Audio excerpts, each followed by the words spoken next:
Thank you very much sa ating praise and worship team. And good morning po sa inyong lahat. Kumusta na po kayo? Nais po nating i-welcome ang ating tatlong bisita, si Roderick Camelia. Pwede po bang pakita kayo to be recognized? Ayan. Salamat po sa inyong pagdalo at salamat din sa nag-imbita. I-welcome din po natin si Maria Teresa Lumba. Tama ba yun? Maria Teresa Lumba. Welcome po. And last but not the least, si Jayden Asuncion. Saan po si Jayden? Welcome po and thank you very much. Salamat po sa mga nag-imbita rin. So, as you can see on the screen, tayo po ay nasa Leviticus chapter 9 and 10.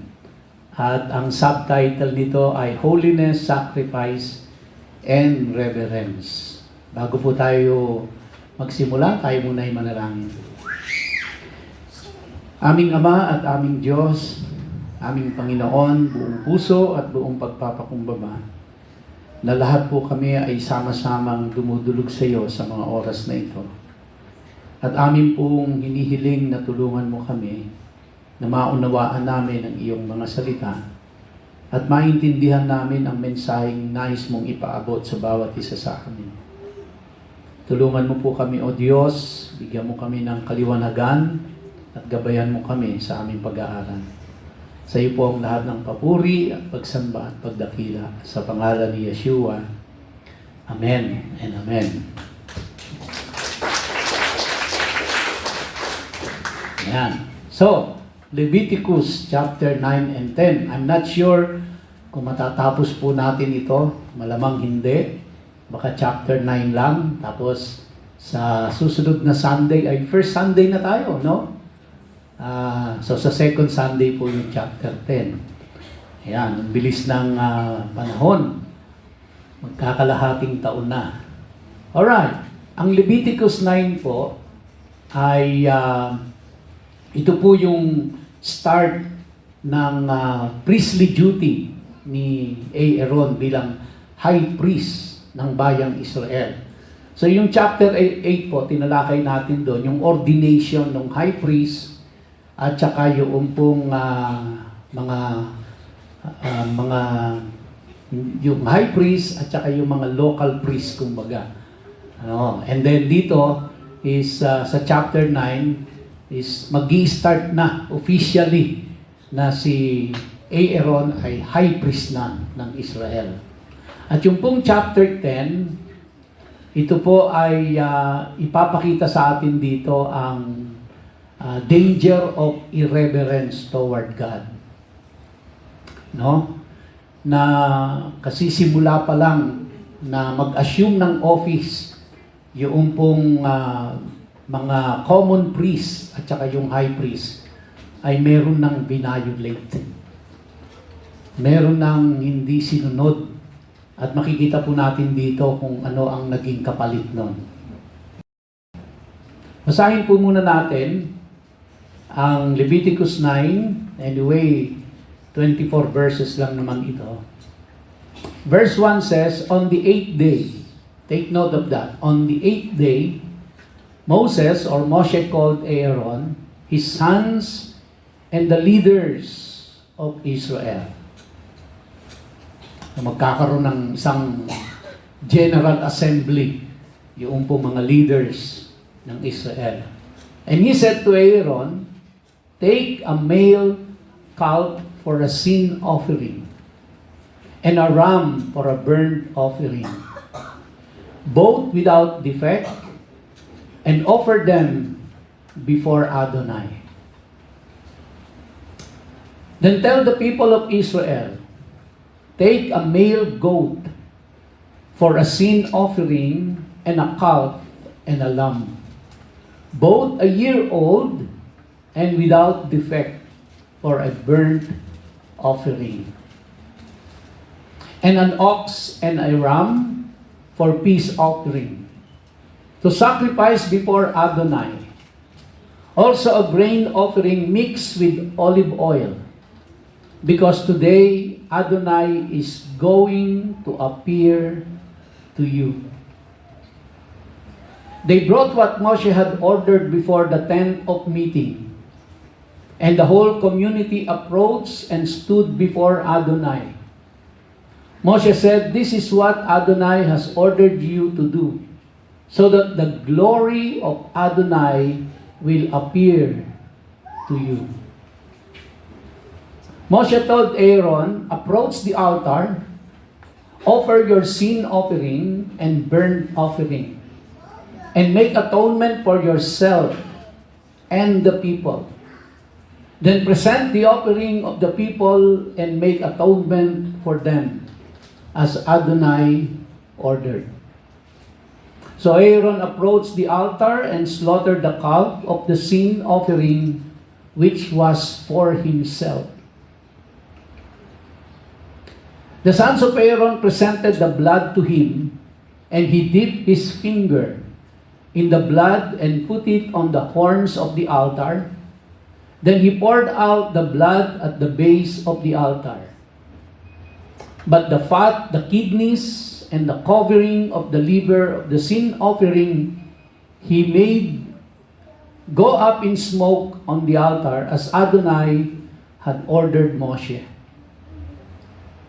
The meat and the skin were burnt up completely outside the camp. Next, he slaughtered the burnt offering. Aaron's sons brought him the blood, and he splashed it against all sides of the altar. They brought him the burnt offering, piece by piece, and the head, and he made them go up in smoke on the altar.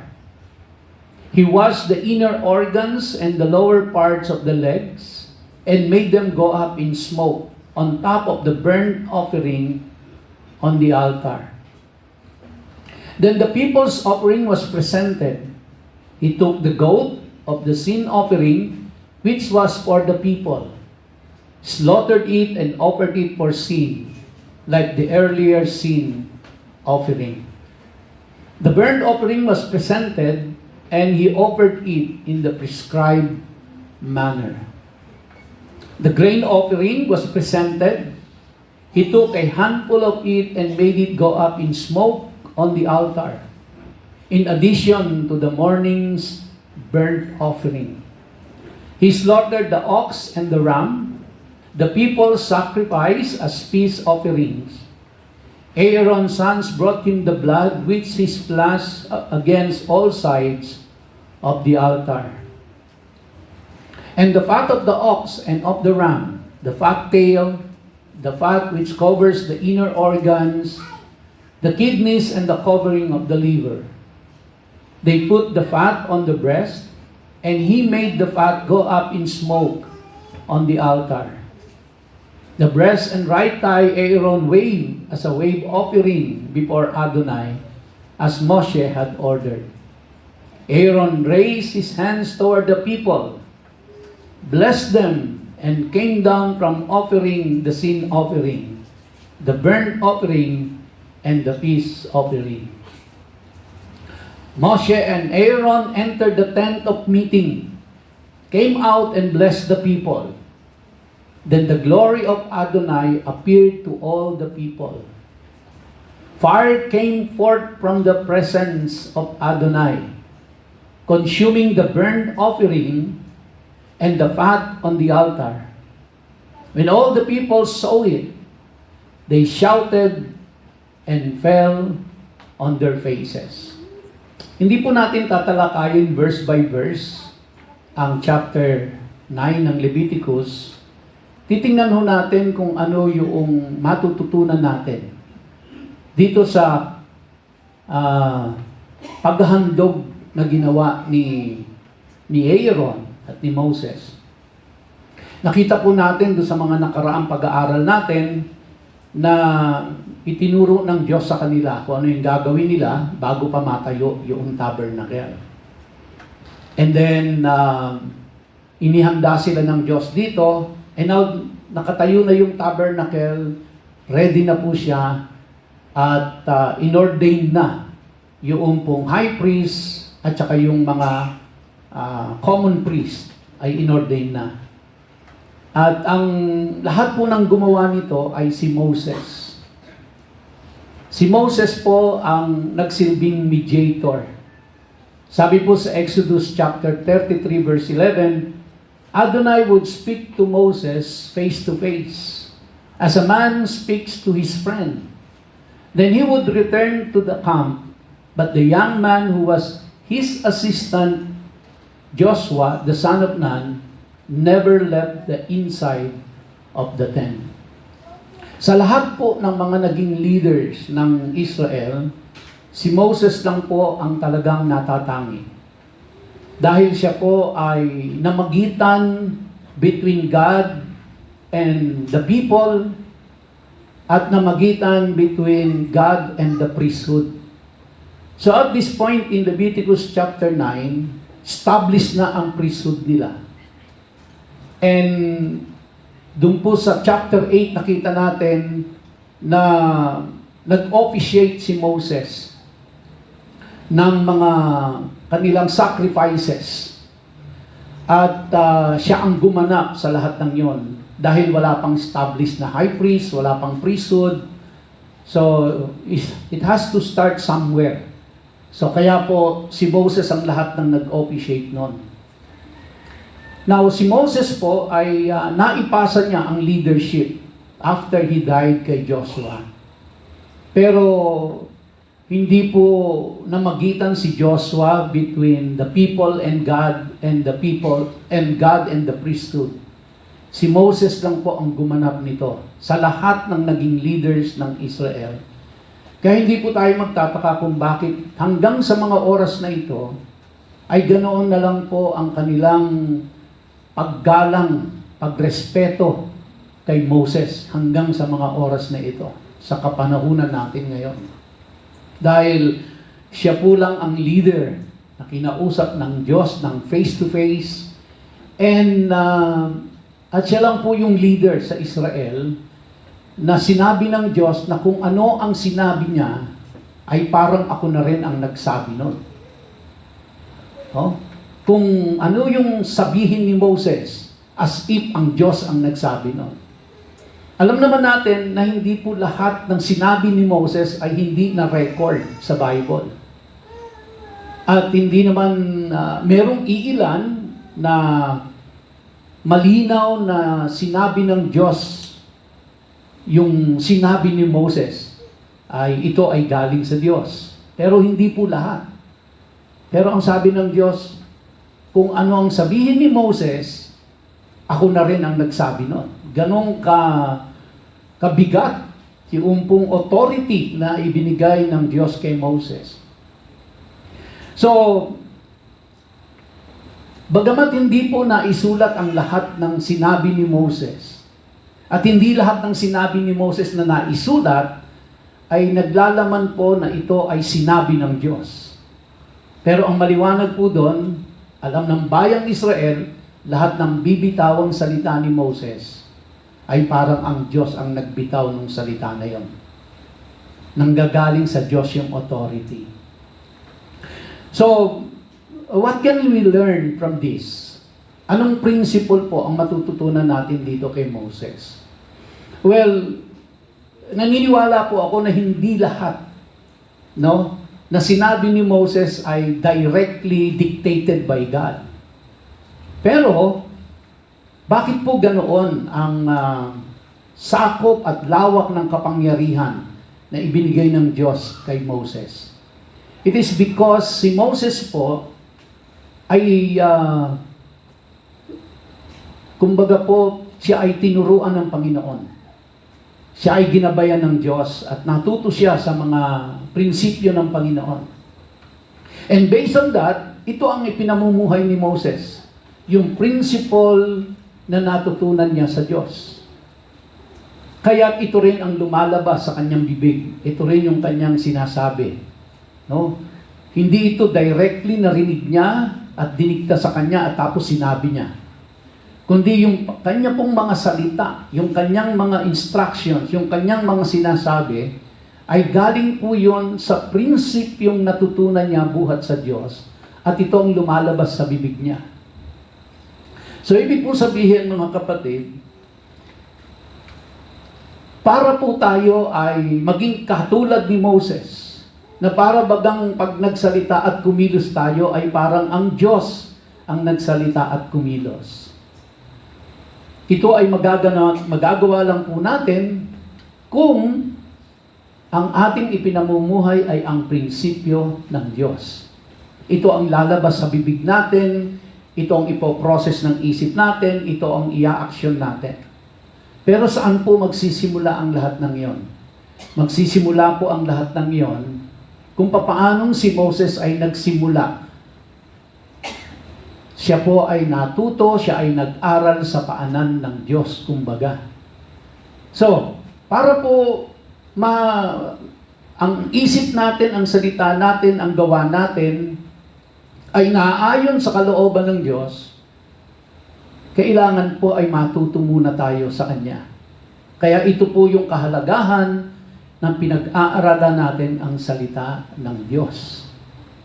Dahil mula po rito ay matutunan natin yung prinsipyo ng Diyos. Matututunan natin at makikilala natin ang karakter ng Diyos. At habang ito'y natututunan natin at ito ay isinasagawa natin, little by little po,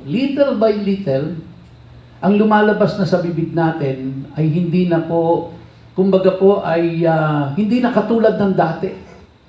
Diba? Ang ating ikinikilos, ang ating ginagawa ay hindi na po katulad ng dati. May malaking pagbabago na.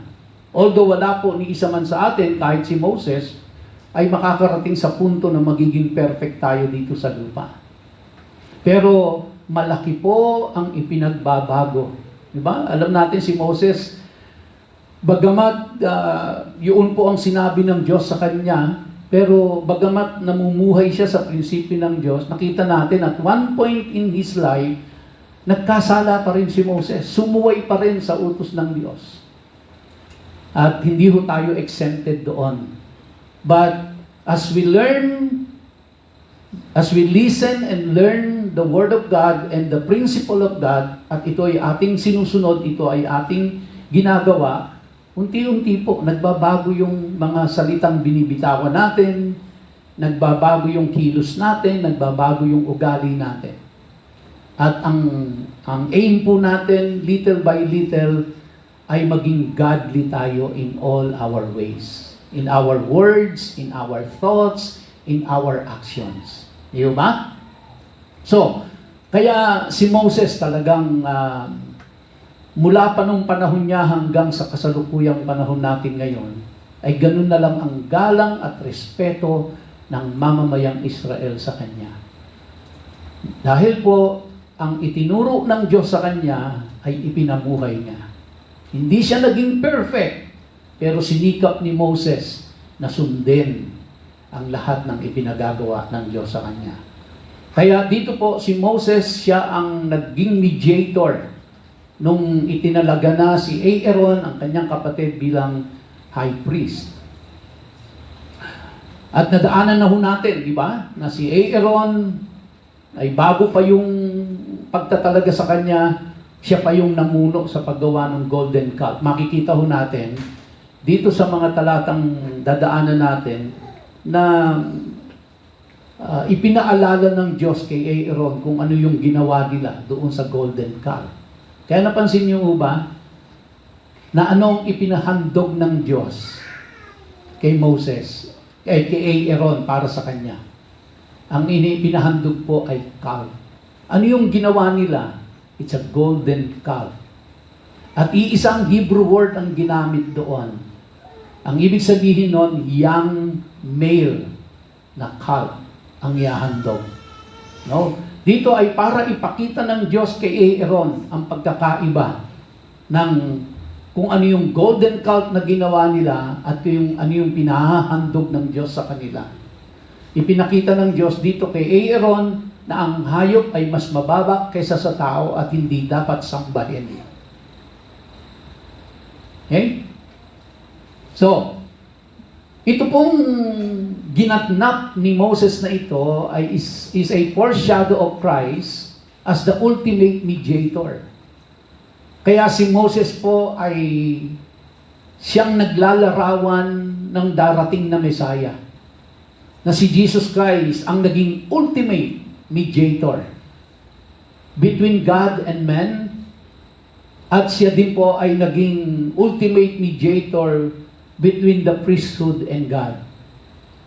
In verse 1 of chapter 3 ng book of Hebrews, ang sabi po, "Therefore, brothers, whom God has set apart, who share in the call from heaven, think carefully about Yeshua, whom we acknowledge publicly as God's emissary and as Kohen Gadol." Yung Kohen Gadol po, ang ibig sabihin nun ay high priest. By the way, I'm using the complete Jewish Bible version. Kaya kung medyo iba po yung words at iba rin yung numbering, it is because iba po yung numbering ng complete Jewish Bible kaysa dun sa mga Bible na pangkaraniwan natin ginagamit. Verse 2, "He was faithful to God, who appointed him, just as Moses was faithful in all God's house." Verse 3, "But Yeshua deserves more honor than Moses, just as the builder of the house deserves more honor than the house. For every house is built by someone, but the one who built everything is God." So dito po sa Hebrews ay ipinapakita sa atin na bagamat ni-revere ng gusto si Moses ng bayang Israel hanggang sa mga oras na ito, pero wala pong mas tataas pa kundi ang Panginoong Jesucristo. Ibig sabihin, mas mataas ang Panginoong Jesucristo kaysa kay Moses. Kaya ang problema po ngayon sa bayang Israel, ang sabi po nila, only 1% ng mamamayan ng ng Israel ang naniniwala kay Jesus Christ as the Messiah. Mas mataas pa rin ang tingin nila kay Moses kaysa kay Jesus Christ. But in the book of Hebrews, it's very clear po na mas mataas si Jesus Christ as mediator kaysa kay Moses. No? Kaya lang, yun nga, ang mga Hudyo po, karamihan, they don't believe in the New Testament. They only hold on to the Old Testament, especially the Torah. Kaya they don't acknowledge Jesus Christ as higher than Moses. But it's very clear po, sabi sa atin dito, Yeshua deserves more honor than Moses. Yung pong lahat ng sacrifices na ginawa nila noon, na nakita natin, yung mga dinaanan sacrifices na yon, at ang kinover lang po nun ay yung mga unintentional sins. Si Jesus Christ po, kinover niya pati yung intentional sins. Both unintentional and intentional sins. To continue in verse 5, also, Moshe was faithful in all God's house, as a servant giving witness to things God would divulge later. But the Messiah, Jesus Christ, as Son, was faithful over God's house, and we are that house of His, provided we hold firmly to the courage and confidence inspired by what we hope for. So clearly po yon, no doubt about it, na ang ating mediator na mas mataas kay Moses ay walang iba kundi si Yeshua, ang Panginoong Jesucristo. No? Now, sa chapter 9 po, tapos na yung consecration kay Aaron at sa kanyang mga anak. Kaya sabi po dun sa verse 1 ng chapter 9, on the 8th day, no? So, pagdating ng ika-8 araw, nag-assume na ng full responsibility si Aaron at ang kanyang mga anak at ang mga common priest. At start na kumbaga po, ng priestly duties nila. Official start na yon. Sa chapter 8, makita po natin na for 7 days, no? For 7 days, mga kapatid, araw-araw yon, everyday, nagkaroon ho sila ng mga sacrifices na yon. At si Moses, yung nag-o-officiate nun, kasi wala pa naman, hindi pa na-o-ordain, hindi pa na-consecrate, at hindi pa na itatalaga as high priest si Aaron. Kaya si Moses ang pinayagan ng Diyos na siya ang mag-officiate ng lahat ng yan. So yung buong ordination period ni Aaron at ng kanyang mga anak at ng mga common priests, it took them straight 7 days, every day po yun. Kaya hindi sila pinauwi eh. No, they stayed in the courtyard and then they have to finish that 7 days of consecration. Araw-araw yun, itong araw. And during that time, kumbaga po, yung consecration period na yan, during the sacrifices and offering, ang nagsisindi po ng brazen altar na yon ay yung tao. Later, makikita po natin kung kailan sisindihan ng Diyos yun. No? At yung po, nung sinindihan ng Diyos, pinagbilin sa kanila, huwag niyong pababayaang mamatay yung apoy na yan. So, for that 7 days, si Moses po lahat ang gumagawa nun. And then on the 8th day, Moshe called Aaron, his sons, and the leaders of Israel. So, hindi po necessarily yung buong 3 million na tao pinatawag ni Moses. Ang tinawag po dito ay yung mga leaders of Israel. Yung mga representative ng bawat tribe. At sila yung pinulong ni Moses para po sa pagsisimula ni Aaron ng kanyang priestly duty as a high priest. Okay? So, Aaron now is authorized to offer sacrifices. Simula yung kanyang panunungkulan bilang high priest ng Israel. You could just imagine po, no? Na they are in the wilderness at meron silang sa kalagitnaan nila ng camp nila ay nandoon yung tabernacle nila. And now, they are free to worship their God. They are now at liberty to worship yung Diyos nila na hindi nila na-enjoy, na kinamatayan na nga ng mga ninuno nila doon po sa Egypt. Ngayon, they are free, they are in the wilderness, meron na silang high priest, established na ang priesthood, at maghahandog na sila. Susundin na nila kung ano yung instruction ng Diyos sa kanila. Gagawin na nila ito. Now, si Aaron po ay naharap sa napakabigat na katungkulan. Dahil sa isang pagkakamali ni Aaron dito, ay pwedeng magresulta ng kanyang buhay. At makikita natin yan later. So the first offering, ano po yung inihandog ni Aaron? Sa verse 2 ng chapter 9, Aaron offers a calf. Ang Hebrew word na ginamit po dyan ay egel. And that is the same Hebrew word na ginamit po doon sa golden calf na kanilang ginawa. No? So, sabi sa verse 2, and said to Aaron, take a male calf for a sin offering, and a ram for a burnt offering.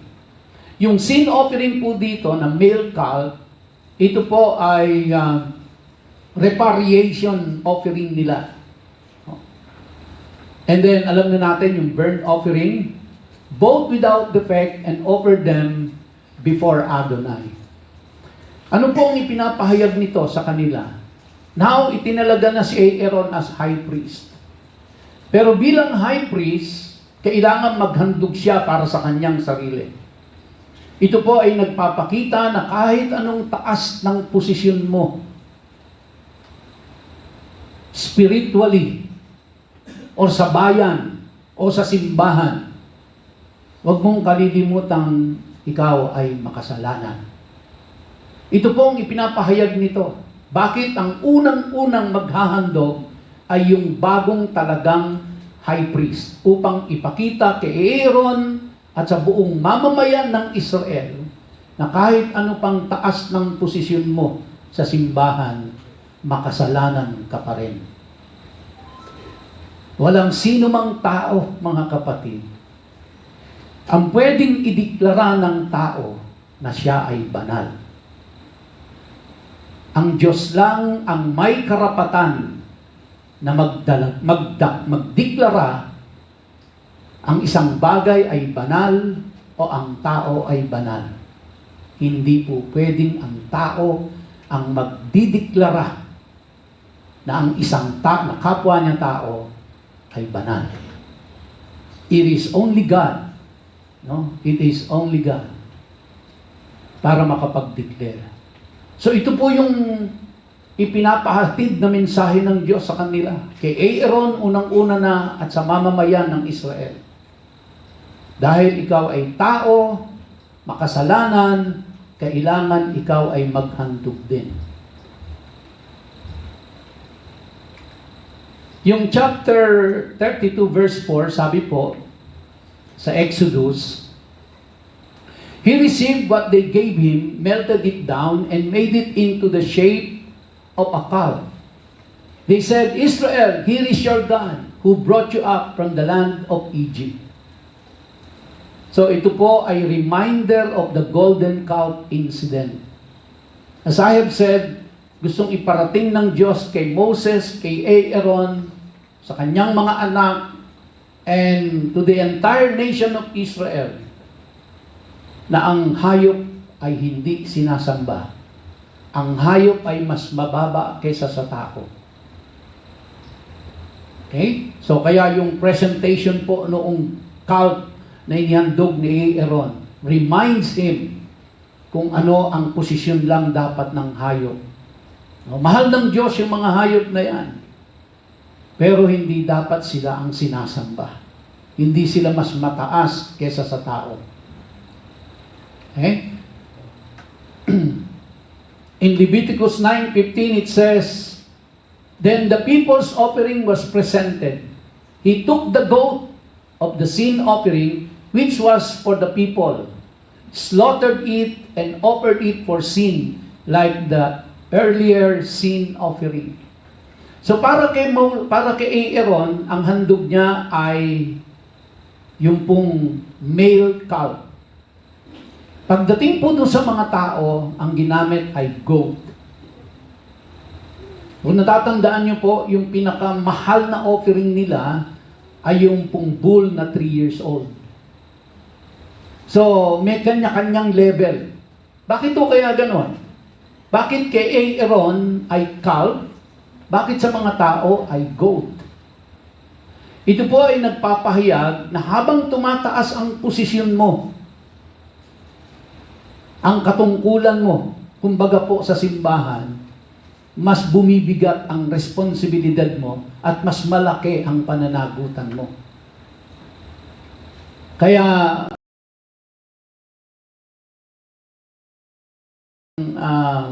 konteksto, mabigat po ang pananagutan ko kaysa sa inyo. Mas mabigat ang pananagutan ng mga leaders kaysa sa mga members ng church. At makikita ho natin ito sa chapter 10 kung anong significance niyan. Kung gaano kabigat yan. Kaya tayo pong mga leaders ay dapat maging maingat ho tayo sa ating mga ginagawa.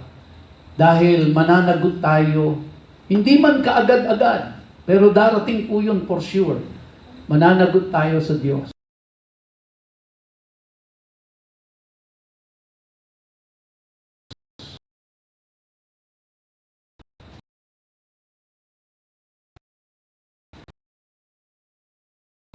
Kung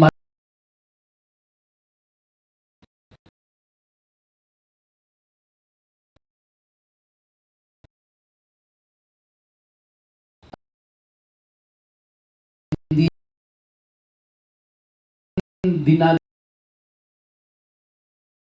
dinadala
kalagitnaan dahil sinunod nila ang lahat ng ipinag-uutos ng Diyos sa kanila.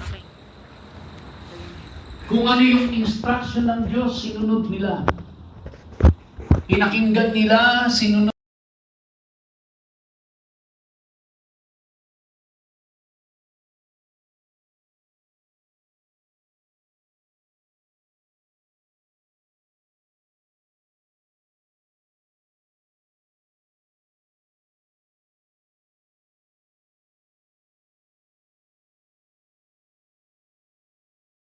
No?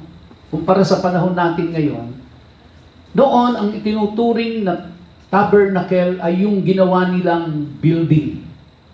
At doon bumababa ang presence ng Diyos. At nagagawa.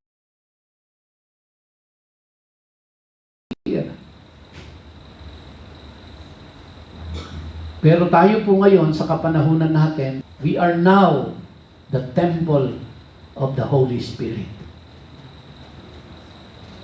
Alam niyo, kung wala po ang Holy Spirit sa atin, we are just an empty shell. Kahit gaano ka kaganda, kahit gaano ka kagwapo, kahit gaano kaganda ang damit mo, kahit gaano ka elaborate, tagtad ka ng alahas, kung wala ang banal na Espiritu, you are just an empty shell. Kahit gaano pa kaganda ang damit mo, kahit milyong-milyong tao pa ang gumagalang sa iyo, ang rumerespeto sa iyo, ang nagbibigay pugay sa iyo. Pero kung wala ang Espiritu ng Diyos sa iyo, you are just an empty shell. Nakuha niyo po, mga kapatid? No? Yung presence ng Diyos, yun ang pinakamahalaga sa lahat. At nangyayari lang ho yan, nagaganap lang yan, kung sila ay sumusunod sa inuutos ng Diyos sa kanila at ginagawa nila.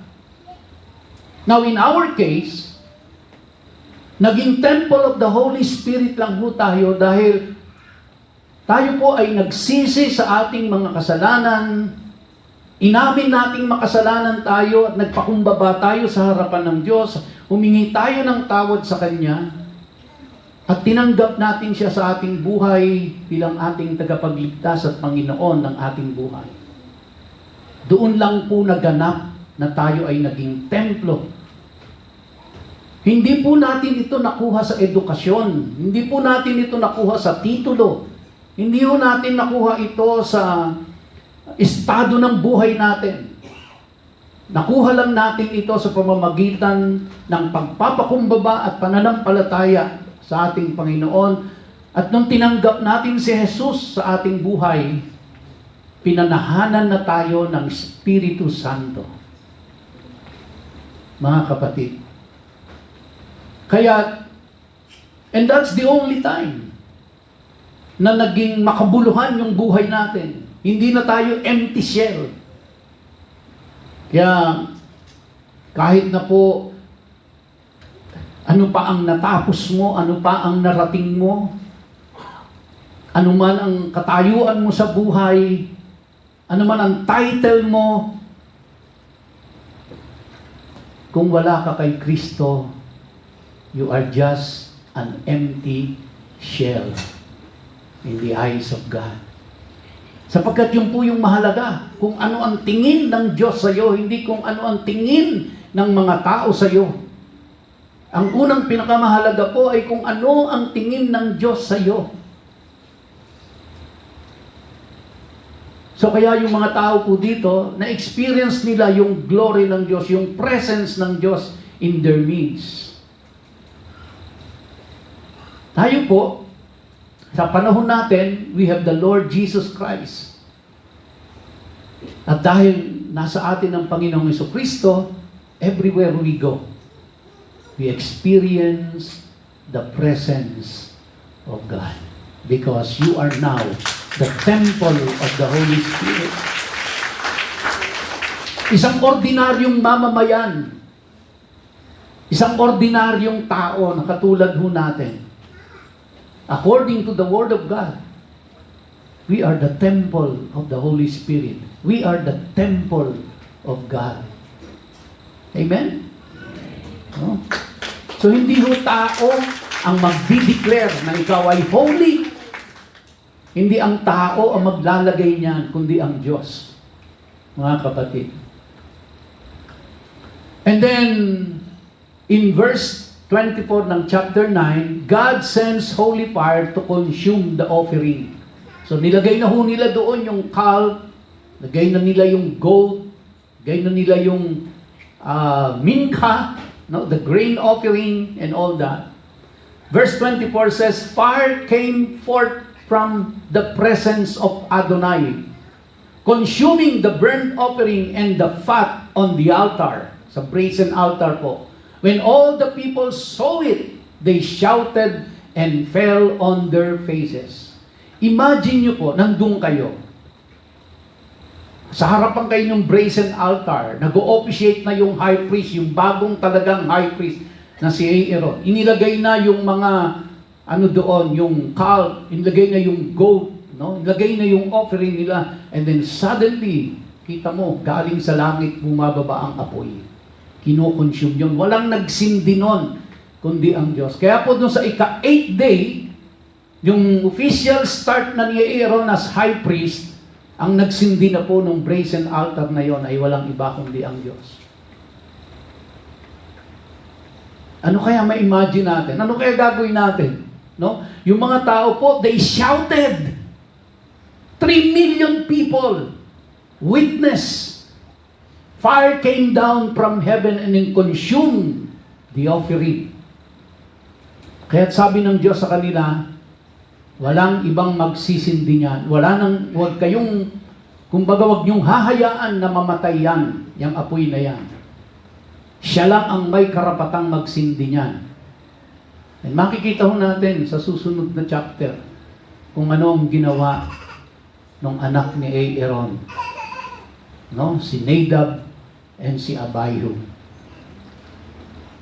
So people fall on their faces in awe.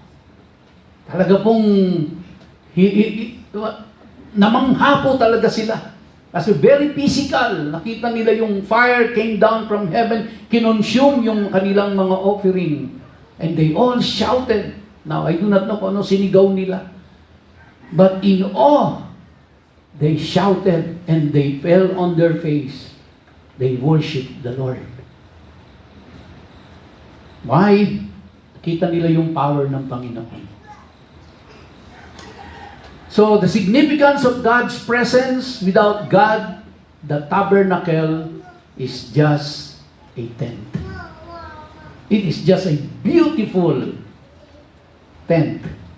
Nothing more.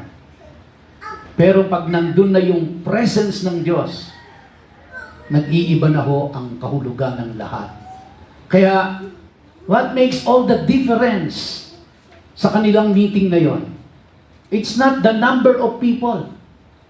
It's not the beautiful tabernacle. It is not because it's made of very expensive materials. It is not Moses or it's not even Aaron the high priest. What makes all the difference? The presence of God. It is the presence of God. Yun po yung pinaka-importante sa lahat, mga kapatid. At hindi ho nagbabago yan. Noon, ngayon, at sa darating pang panahon, it will all be the same. It is the presence of God that is the most important thing that must happen. And even in our church, mga kapatid, no, it is the presence of God. Pero, again, as I have said, ang presence ng Diyos nasa iyo. Nasa iyo na. Hindi mo kailangan pumunta dito araw-araw para lang makita mo at maramdaman ang presence ng Diyos. But, ulitin ko po, mga kapatid, naranasan lang nila ang presensya ng Diyos nang sila ay sumusunod sa utos ng Diyos. Nang sila ay nagko-conform sa gusto ng Diyos. Kaya po, put it simply, apply the principle, kung nais po nating maranasan ang presence ng Diyos sa buhay natin, ang requirement ng Diyos, listen, follow, and obey. You will experience the presence of God. Amen? So, lastly po, dito ako magtatapos. Sabi ko na, hindi natin matatapos ang hanggang chapter 10. Pero I prepared po up hanggang chapter 10 po eh. But anyway, next Sunday na yan. So, in verse 19 to 20 ng 1 Corinthians chapter 6, sabi po dyan, or don't you know that your body is a temple for the Ruach HaKodesh? Ruach HaKodesh is Holy Spirit. That's the Hebrew word for Holy Spirit. Don't you know that your body, kapain nyo nga yung body nyo. That's the temple for the Ruach HaKodesh, for the Holy Spirit who lives inside you, whom you received from God. The fact is, you don't belong to yourselves. For you were bought at a price, so use your bodies to glorify God. Kaya ka may lakas pa ngayon. Kaya ka nandito pa. Buhay ka pa. Nagising ka kaninang umaga. At malakas ang iyong pangangatawan. Huwag mong ubusin yan sa walang kabuluhan. Gamitin mo yan para sa kalawalhatian ng Diyos. And when you do that, you will experience the glory and the presence of God. Amen? Tayo po tayong lahat.